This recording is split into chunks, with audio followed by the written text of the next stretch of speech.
Halo guys, ketemu lagi sama video Nafi. Kali ini Program yang bagus adalah program yang melewati tahapan kajian, uji coba, dan evaluasi. Kajian, uji coba, dan evaluasi. Tentunya program ini merupakan jawaban atau terjemahan dari visi dan misi sebuah lembaga. Saya Asep Mutakin Abror, Kepala Sekolah Dasar Islam Pembangunan SDIP.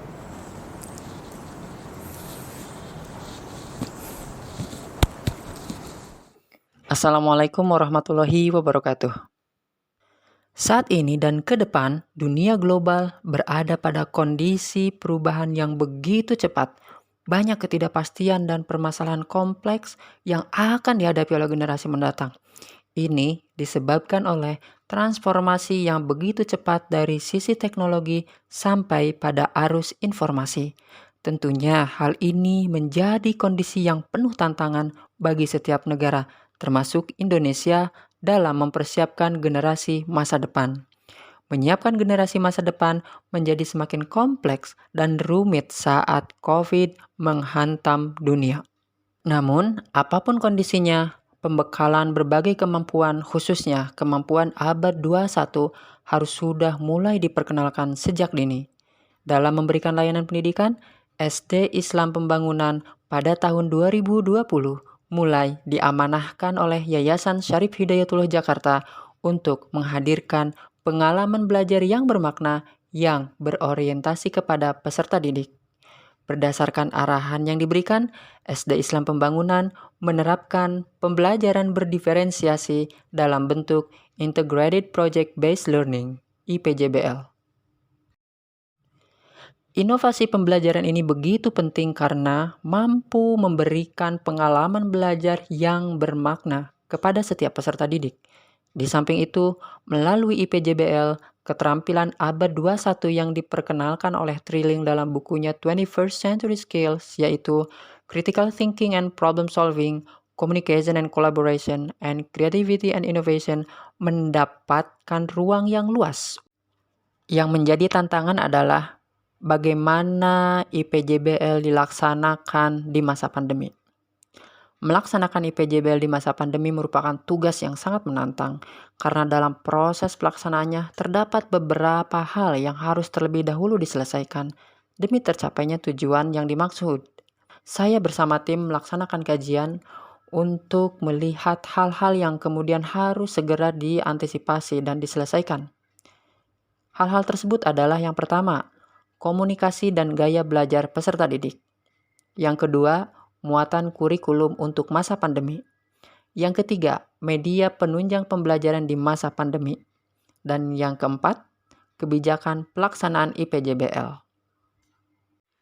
Berikut adalah langkah-langkah untuk menghadapi tantangan tersebut. Yang pertama, membangun komunikasi dan memetakan gaya belajar.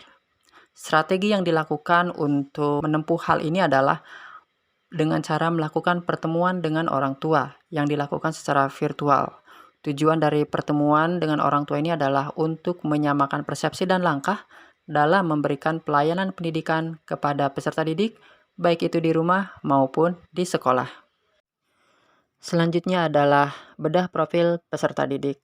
Tahapan ini dilakukan dengan cara berdiskusi antara guru-guru SD Islam Pembangunan dengan guru-guru TK dan atau orang tua. Hal ini dilakukan di awal tahun pembelajaran dengan tujuan untuk mendapatkan gambaran secara umum mengenai karakter calon peserta didik dari sisi komunikasi. Tahap selanjutnya adalah conditioning. Conditioning adalah sebuah upaya yang dilakukan oleh sekolah dalam membangun ikatan emosi antara guru dan peserta didik secara personal. Dalam pelaksanaannya, guru berinteraksi secara personal dengan calon peserta didik baik itu secara virtual atau melalui home visit. Tujuan dari tahap ini adalah untuk membangun kesiapan mental peserta didik saat akan melakukan pertemuan pertama di pembelajaran jarak jauh. Untuk memetakan gaya belajar peserta didik, SD Islam Pembangunan melaksanakan wawancara MIR Multiple Intelligence Research kepada para peserta didik dan orang tua. Wawancara Mir dilakukan untuk memetakan 8 kecerdasan yang diperkenalkan oleh Howard Gardner. Adapun hasil dari wawancara ini adalah peserta didik terpetakan 8 kecerdasannya yang kemudian menjadi informasi bagi guru untuk menyesuaikan gaya mengajarnya dengan gaya belajar setiap peserta didik. Bedah muatan kurikulum adalah hal lain yang harus diselesaikan sebelum pembelajaran bergulir. Pembahasan muatan kurikulum yang akan digunakan pada pembelajaran pandemi dilakukan jauh-jauh hari sebelum tahun ajaran baru bergulir. Adapun yang menjadi kajian, yang menjadi diskusi dari bedah muatan kurikulum adalah pertama, penentuan KD-KD esensial. KD-KD esensial inilah yang kemudian dibuat dalam modul pembelajaran jarak jauh. Selanjutnya adalah pembentukan karakter peserta didik selama PJJ dan skema pelaksanaan PJJ. Tahap terakhir adalah kebijakan penerapan IPJBL. Pada tahap ini terdapat beberapa hal yang penting sekali dilalui dalam proses IPJBL. Yang pertama adalah penyampaian konsep. Penyampaian konsep penting untuk membangun pondasi pengetahuan peserta didik. Selanjutnya adalah penentuan masalah dan pertanyaan esensial. Penentuan masalah dan pertanyaan esensial dilakukan oleh guru-guru. Hal ini begitu penting agar kemudian masalahnya jelas dan pertanyaan esensialnya didapatkan, yang kemudian ini menjadi bahan untuk dilakukan pada saat pengenalan masalah. Selanjutnya adalah pendampingan pembuatan produk. Pada pendampingan ini, guru memonitor perkembangan peserta didik dalam membuat produk.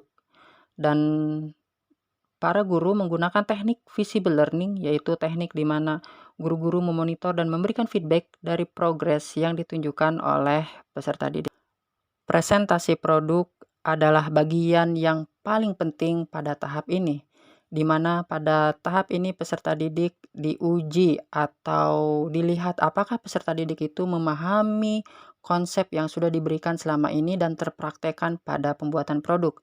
Untuk IPJBL yang dilaksanakan di SD Islam Pembangunan sifatnya adalah terintegrasi, di mana satu konsep dengan konsep lainnya terhubung, sehingga dengan demikian peserta didik diberikan pengalaman untuk mengetahui keterkaitan antara satu konsep dengan konsep lainnya dalam pelaksanaan IPJBL. Demikian pemaparan Integrated Project Based Learning yang dilaksanakan oleh Sekolah Dasar Islam Pembangunan di masa pandemi. Karena IPJBL ini memberikan hal yang positif kepada peserta didik, IPJBL ini dilakukan sampai saat ini dan ke depannya. Terima kasih. Wassalamualaikum warahmatullahi wabarakatuh.